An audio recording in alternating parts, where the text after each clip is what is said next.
Hello friends, नमस्कार। मैं हितेश कुमार एक बार फिर से आप सभी का ज्ञानकोश यूट्यूब चैनल में स्वागत करता हूं। दोस्तों, आज है 7 सितंबर और आज की वीडियो में हम जो 7 सितंबर से संबंधित महत्वपूर्ण करंट अफेयर्स बनेंगी वो पढ़ेंगे। इसका पीडीएफ आपको ज्ञानकोश यूट्यूब चैनल के डिस्क्रिप्शन में मिल जाएगा या ज्ञानकोश नाम से ही टेलीग्राम चैनल है और ज्ञानकोश नाम से ही फेसबुक पेज है। दोनों के यानी कि टेलीग्राम ग्रुप का लिंक और फेसबुक पेज का लिंक मैं आप लोगों को डिस्क्रिप्शन में सेंड कर दूंगा। आप लोग वो भी ज्वाइन कर लीजिएगा ताकि आपको और भी महत्वपूर्ण नोट्स मिलते रहें। तो चलिए शुरू करते हैं आज के कुछ महत्वपूर्ण करंट अफेयर्स। सबसे पहला प्रश्न, English pro mobile app launch की गई है। तो इंग्लिश प्रो मोबाइल ऐप किसके द्वारा लॉन्च की गई है?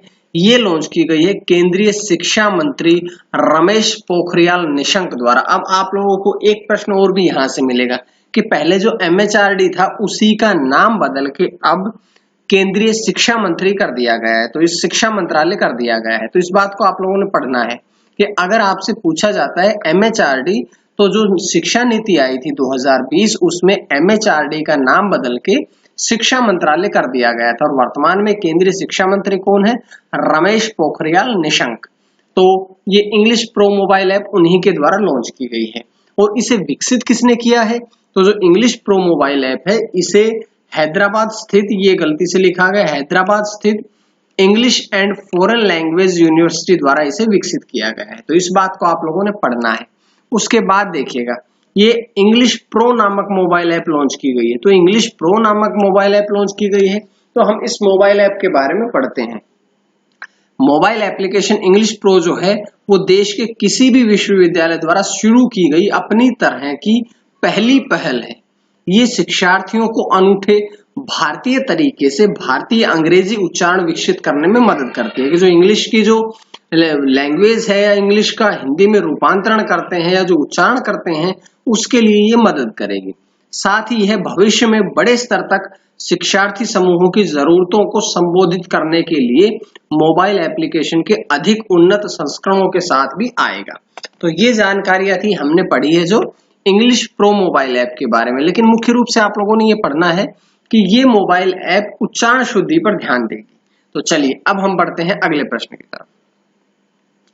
अगले प्रश्न पे चले उससे पहले मैं आप लोगों को बताऊं कि हमारी 2020 की जनवरी से लेकर के 31 अगस्त 2020 ये पूरी की पूरी समसामयिकी या day to day current affairs की बुक आ गई है। आप लोग देख लीजिएगा, इसमें पूरे सारे के सारे जो महत्वपूर्ण विषय हैं उनको शामिल किया गया है और इसमें 2019 अप्रैल 2019 से लेकर के अभी तक के मोस्ट इंपोर्टेंट प्रश्नों को भी शामिल किया गया है। इसमें सभी खेल की प्रतियोगिताएं हैं, सभी नई नियुक्तियां हैं, सभी अवार्ड्स हैं, जितनी भी जानकारी आप लोगों को एक करंट अफेयर की पुस्तक में चाहिए वो सारी की सारी इस पुस्तक में पूरी तरह से दी गई है। तो आप लोग इसको ले लीजिएगा, आप लोग इसको देख लीजिएगा। मैं 1-2 दिन में इसका पीडीएफ की भी वीडियो बनाऊंगा जो आप लोगों को प्रोवाइड करूंगा। तो अब इस बुक के बारे में इतना ही, फिर मैं जब इसका पीडीएफ बना करके आप लोगों को वीडियो बना के सेंड करूंगा, आप लोग वहां से पढ़िएगा। चलिए शुरू करते हैं अगला प्रश्न। बल्क ड्रग पार्क की स्थापना की गई है। तो बल्क ड्रग पार्क की स्थापना किसके द्वारा की गई है? ये की गई है ओडिशा सरकार के द्वारा। और इस बल्क ड्रग पार्क के द्वारा क्या होगा कि इसमें केंद्रीय श्रेष्ठ उपचार संयंत्र, ठोस अपशिष्ट प्रबंधन आदि बुनियादी सुविधाएं होंगी जिसके लिए ये बल्क ड्रग पार्क स्थापित किया गया। अब देखो, ये ओडिशा सरकार के द्वारा स्थापित किया गया है। तो कुछ बातें हम ओडिशा सरकार के बारे में पढ़ते हैं, ओडिशा राज्य के बारे में पढ़ते हैं कि ओडिशा की राजधानी कहाँ है? भुवनेश्वर। ओडिशा में जिले कितने हैं? 30। ओडिशा की राजभाषा क्या है? ओडिया। ओडिशा का गठन कब हुआ था? 26 जनवरी 1950 को। और 2 महत्वपूर्ण प्रश्न यहां से बनेंगे कि राज्यपाल कौन है? गणेशी लाल। और अगर मुख्यमंत्री की बात करें तो नवीन पटनायक, वो है यहाँ के मुख्यमंत्री। तो ये जानकारी आप लोगों ने इस प्रश्न के साथ साथ में ओडिशा के बारे में भी पढ़ी है। उसके बाद बढ़ते हैं अगले प्रश्न की तरफ। अब देखिए, एक नई परियोजना का शुभारंभ किया गया, इसका नाम है वाटरशेड परियोजना। तो वाटरशेड परियोजना का शुभारंभ किसने किया है? तो सीधी सी बात है कि डायरेक्टली राज्य से ही पूछा जाता है। तो इसका या वाटरशेड परियोजना का शुभारंभ किया है कर्नाटक सरकार ने और कर्नाटक सरकार ने विश्व बैंक, वर्ल्ड बैंक की सहायता से इस परियोजना को शुरू किया है।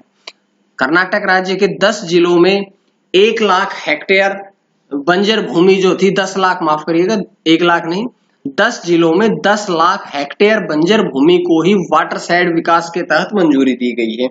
और ये जो परियोजना है, इसका शीर्षक पूछा जाए तो ये प्रश्न इंपॉर्टेंट बनता है। तो अगर शीर्षक के बारे में प्रश्न पूछा जाता है तो वाटरशेड परियोजना का शीर्षक है rejuvenating watershed for agriculture resilient through innovative development. तो ये इस परियोजना का मुख्य का जो था शीर्षक था। अब देखो, ये कर्नाटक सरकार ने इसको शुरू किया है। तो कर्नाटक ने अगर शुरू किया है तो कर्नाटक के बारे में हम पढ़ें। कर्नाटक की राजधानी, पहला प्रश्न इंपॉर्टेंट, बेंगलुरु। कर्नाटक का गठन कब हुआ था? 1 नवंबर 1956 को। जिले कितने हैं? 30। एक मैं आप लोगों से बताता हूं कि मुख्यमंत्री तो सीधी सी बात है बीएस येदियुरप्पा, लेकिन अगर आपसे पूछा जाता है कि क्या कर्नाटक राज्य में, एक बहुत इंपॉर्टेंट प्रश्न बता रहा हूं आप सभी को, कि क्या कर्नाटक राज्य में विधानमंडल है? तो हाँ, कर्नाटक राज्य में विधानमंडल है, जिसमें यहाँ कर्नाटक में 75 सीटें विधानमंडल की आती है। तो ये जानकारी हमने कर्नाटक के बारे में पढ़ी। अब चलिए अगले प्रश्न की तरफ। प्रथम विश्व युद्ध द्वितीय हेरिटेज सिटी के रूप में एक शहर को घोषित किया गया है। कौन सा शहर घोषित किया है? तो अभी अमेरिका देश का विल्मिंगटन को अब द्वितीय हेरिटेज सिटी के रूप में घोषित किया है, जो द्वितीय विश्व युद्ध की समाप्ति की 75वीं वर्षगांठ के रूप में मनाया गया है। और इस अवसर पर राष्ट्रपति डोनाल्ड ट्रंप ने यह घोषणा की है। अब इस युद्ध के दौरान 5 वर्षों में यहां 243 जहाज बनाए गए थे, इसीलिए इसको अब द्वितीय हेरिटेज सिटी के रूप में घोषित किया है। अब हम बढ़ते हैं अगले प्रश्न। पंग लहबसोल, पंग लहबसोल नामक त्योहार मनाया गया। तो पंग लहबसोल जो त्योहार है, ये कहाँ मनाया गया है? तो ये मनाया गया है सिक्किम राज्य में। देखिए, जब आपके एग्जाम होते हैं तो त्योहारों से संबंधित प्रश्न भी पूछे जाते हैं, और त्योहारों से संबंधित प्रश्न जब पूछे जाते हैं तो एक नाम आता है पंग लहबसोल का। तो पंग लहबसोल जो त्योहार है वो सिक्किम राज्य में मनाया जाता है। अब ये बात और भी इंपॉर्टेंट रहेगी कि सिक्किम राज्य में इसे क्यों मनाया जाता है, क्योंकि सिक्किम के संरक्षक देवता माउंट खंगचेंदजोंगा की प्रतिष्ठापना के लिए ये मनाया जाता है। तो इस बात को आप लोगों ने पढ़ना है। अब देखो, ये सिक्किम में मनाया गया है। तो सिक्किम में मनाया गया है तो सिक्किम के बारे में कुछ बातें पढ़ते हैं। सिक्किम की राजधानी कहाँ है? गंगटोक में है। जिले कितने हैं? 4 हैं। सिक्किम का गठन कब हुआ था? 10 अप्रैल 1975 को। राज्यपाल गंगा प्रसाद, मुख्यमंत्री प्रेम सिंह तमांग। तो ये सारी बातें हमने सिक्किम के बारे में पढ़ी। उसके बाद चलो अगला प्रश्न। लेजी यूपीआई, एक डिजिटल क्रेडिट कार्ड लॉन्च किया गया है जिसका नाम है लेजी यूपीआई। तो लेजी नाम मतलब अब कंपनी ने अपने ही नाम से, कंपनी का नाम है लेजी पे। लेजी पे ने अब lazy UPI digital card, credit card launch किया है। इसके द्वारा लेन देन हो सकेगा। मुख्य रूप से ये क्यों फेमस है, क्यों प्रसिद्ध रहेगा? क्योंकि इसके द्वारा ऑफलाइन व्यापारी जो हैं और इन कॉमर्स प्लेटफॉर्म का उपयोग किया जाएगा। इन कॉमर्स प्लेटफॉर्म का उपयोग होगा और इसके द्वारा ऑफलाइन व्यापारी हैं वो भी इसका प्रयोग कर सकेंगे। तो ये जानकारियां थी। यहां से अगला प्रश्न।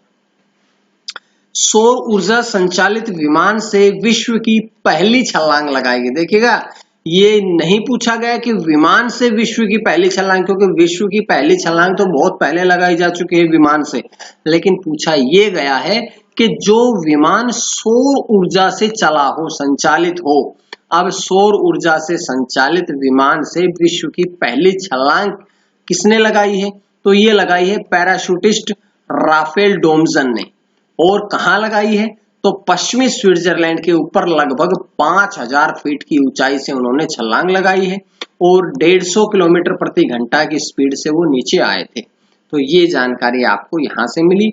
उसके बाद अगला प्रश्न, किरण नामक टोल फ्री सुविधा शुरू की गई। तो किरण नामक एक टोल फ्री सुविधा शुरू की गई है, लेकिन ये किसके द्वारा की गई है? तो ये की गई है सामाजिक न्याय और अधिकारिता मंत्री। तो सामाजिक न्याय और अधिकारिता मंत्री कौन है?